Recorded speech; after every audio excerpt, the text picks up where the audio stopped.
Welcome friends, today we're going to make jalapeno poppers in the oven, and it's very easy to do. Let's start off with the jalapeno, shall we? We want to split them in half, but we also want to maintain half of the stem, in other words half on each half of the jalapeno. So you start on this end with a small knife, and then spin it 180 degrees and slit it down the middle. And then you want to remove the pith, and the best way to do that is to just cut it free at the top of the pepper and along the edges, and then using a regular teaspoon, just scrape out the contents. And make sure you get it all because that stuff is hot. And a word of caution, do not touch your face. Why? Because it hurts. That's very hot stuff and it'll make your eyes burn for at least 15 minutes. So, alright, enough about that. We're going to go ahead, we're going to crush 2 cloves of garlic using this garlic press because we want to get all the juice and some of the pulp out, and it gets distributed very evenly in the cream cheese. Okay, so 2 cloves of garlic. It may seem like a lot, but it really isn't because we have more stuff going in here. So go ahead and crush them out, and these are very useful tools, very good to have in the kitchen, especially for things like this. Alright, and if you happen to have a few chives or some green onion, you can chop them up.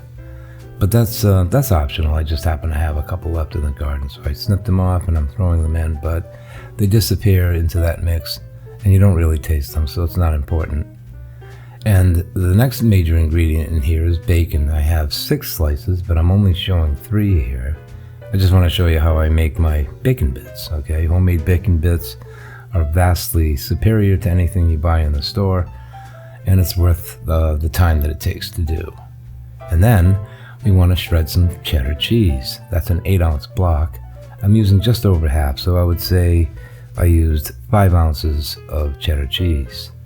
And you want to use a sharp cheddar, not extra sharp, just sharp. It'll give you the best flavor. And of course, you're going to have to mix it up. And it might be a little difficult to do in the first 10 seconds or so, but it starts to come together. You want to make sure that becomes one homogeneous mass of cheese, bacon, and garlic. Alright, there it is. Look at that. It's beautiful. And it'll be firm and very easy to work with, okay, as you can see. And then, yeah, we're going to make the breadcrumb topping, and for that, we're going to melt 2 tablespoons of butter in a container, such as this, and pour in about 3/4 of a cup panko breadcrumbs. Make sure the pankos, regular breadcrumbs, won't work nearly as well. Give them a very good mix. You want to make sure that every little grain is coated with butter, because that's going to help them brown. And for a little bit of color, I'm adding paprika. I'm using smoked paprika, but you don't need much, and you can use anything you want or nothing at all. It just lends a nice reddish orange color in the finished product. Alright, so once that's been mixed up nice, then we'll go ahead and put one together. And I'm going to show you the best way to do it here too. First time I tried to do this, I tried sprinkling everything over the top, and that doesn't work. You're going to make a mess and half the breadcrumbs won't even get on top of the finished product, right?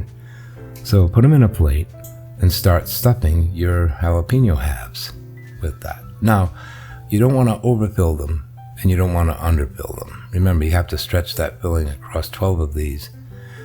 So what I do is I like to just press them in and make sure that it's just barely over the top of the edges of the pepper. There's a reason for that. Number 1, they're going to melt.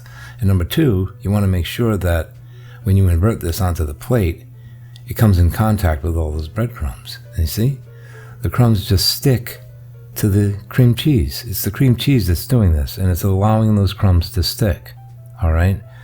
So, we'll do one more. Why not? I mean, I just like doing this. You can skip over this if you want. But yeah, as you go along, it gets a little bit easier too. You start to get the feel for how to get them in there as efficiently as possible. And I might add that you want to double this recipe, because I made this for my wife and myself, and we ended up eating all of them by ourselves. So I had 6, she had 6, and we're like, we wish there were more. So if you're doing it for a party, you might want to double up, and that depends on how many people are coming over, right? So look at that. Isn't that beautiful? Absolutely gorgeous and very easy. And now all you have left to do is arrange them on a baking sheet with some parchment paper. And I do suggest you do that because you'll have some spillage, and it just makes for easier cleanup, and they won't stick to the bottom. Then you pop them in the oven for about 18 to 20 minutes at 400 degrees. I had mine in there for about 18 and a half minutes. I checked them, they looked good, so I just pulled them out. And this is what they came out looking like. Look at that. Beautifully browned on top, the cheese is melted, and the peppers are perfectly cooked. And you'll want to let them cool down before you eat them. So, I hope you enjoyed the video, and I hope you come back each week for more great videos made for people who like to cook. Until then, bon appetit.